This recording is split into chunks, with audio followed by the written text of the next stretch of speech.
చెప్పలేనటువంటి. సరే, ఇంకా మాటలతోటి మరి సమయం వృధా చేయకుండా నేను రాసుకున్నాను. ఎందుకంటే మా కమిటీ వాళ్ళు చాలా స్ట్రిక్ట్గా 2 నిమిషాలు 3 నిమిషాలు అట్లా అన్నారు.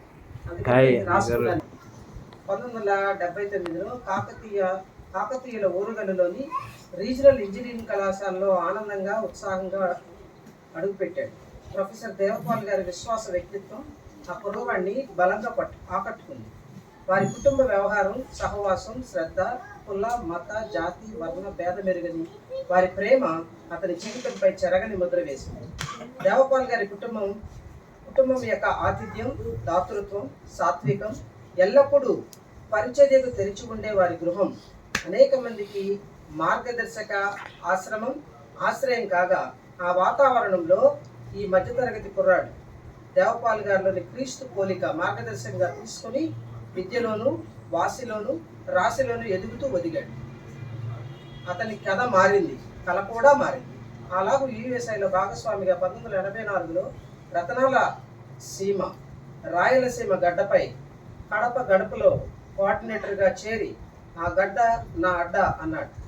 85లో 4 జిల్లాలు కడప, కర్నూలు, అనంతపూరు, చిత్తూరు విస్తృతంగా పర్యటిస్తూ కళాశాల, విశ్వవిద్యాలయ విద్యార్థి సమూహాన్ని తన హృదిలో చిన్న గదిలో చేర్చుకొని chat, eat, read, pray and laugh ఈ యాక్టివిటీస్ అన్నీ కూడా విశ్వాస ప్రయాణంలో ప్రమాణాలతో క్లిష్ట పరిణామాలను సహితం చిరుమోముతో ఎదుర్కొనేలా సిద్ధపరిచారు. అలాంటి ప్రేమానురాగాలు స్థానిక, ప్రాంతీయ, రాష్ట్ర స్థాయి విద్యార్థి పట్టభద్రుల మరియు స్టాఫ్ వర్కర్స్ మధ్యలోని బంధాలను పటిష్టం చేశాయి.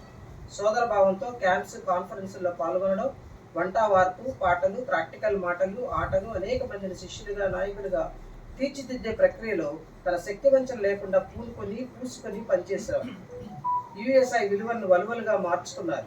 తనకు తారసపడిన వారిని బలపరుస్తూ వేడిగా వాక్య విషయాలను బోధిస్తూ తర్ఫీదు చేశారు. విద్యార్థులు స్వతంత్రంగా వారంతటి వారుగా బైబిల్ స్టడీ తీసుకునే స్థాయికి ఎదిగేలా ప్రోత్సహించారు.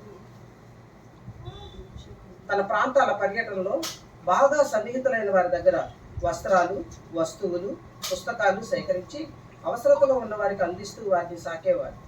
తన జేబులోని సొమ్ము ఖర్చు చేయడానికి, తన సమయం వెచ్చించడానికి వెనుకాడేవాడు కాడు.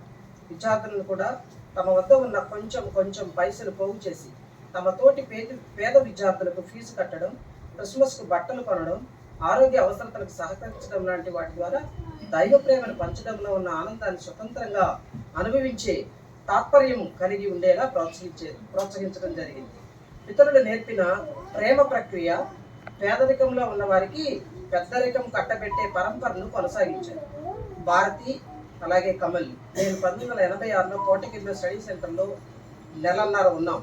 1987 స్టాఫ్ వర్కర్గా స్టాఫ్ ట్రైనింగ్కి నెల తర్వాత భారతి, నేను, సవిత 10 నెలలు యుఎస్ఐ ఏపీ స్టాఫ్గా పనిచేయడానికి దేవుడు సహాయం చేశారు.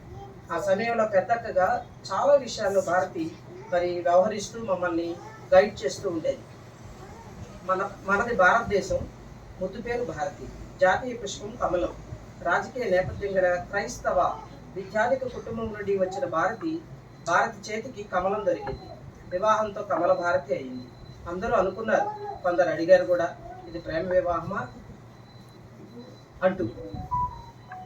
అయితే కమల ఎప్పుడు కూడా కానే కాదు, ఇది పెద్దలు కుదిర్చిన వివాహం. కృష్ణయ్య గారి కుటుంబం ద్వారా దేవుని చిత్తంలో కట్టబడిన కుటుంబం. 1.5 సంవత్సరం పట్టింది ఈ అబ్బాయి ఆ అమ్మాయికి ఎస్ చెప్పడం, ఆ అమ్మాయి ఈ అబ్బాయికి ఎస్ చెప్పడం. ఆ తర్వాత తిరుపతి కేంద్రంగా పనిచేశారు. ఆ తర్వాత విదేశాల్లో వేదాంత విద్య పారాయణం గావించి 1990 నుంచి 2004 వరకు బోధనా నిపుణులుగా తమ నైపుణ్యాలను అనేక మందికి అబ్బేలా కృషి సలిపి మంచి బోధక బృందాన్ని మన ప్రాంతానికి, మన రాష్ట్రానికి అందించారు. అందుకు వారికి ఎంతైనా కృతజ్ఞతలు. తదుపరి 2004 నుంచి 2009 వరకు భారతీయ భక్త్ సింగ్ గారి గురించి, కమల్ రేషియల్ ప్రొఫైలింగ్ గురించి అధ్యయనాలు అక్కడ పత్రికల్లో ప్రచురణ జరిగింది.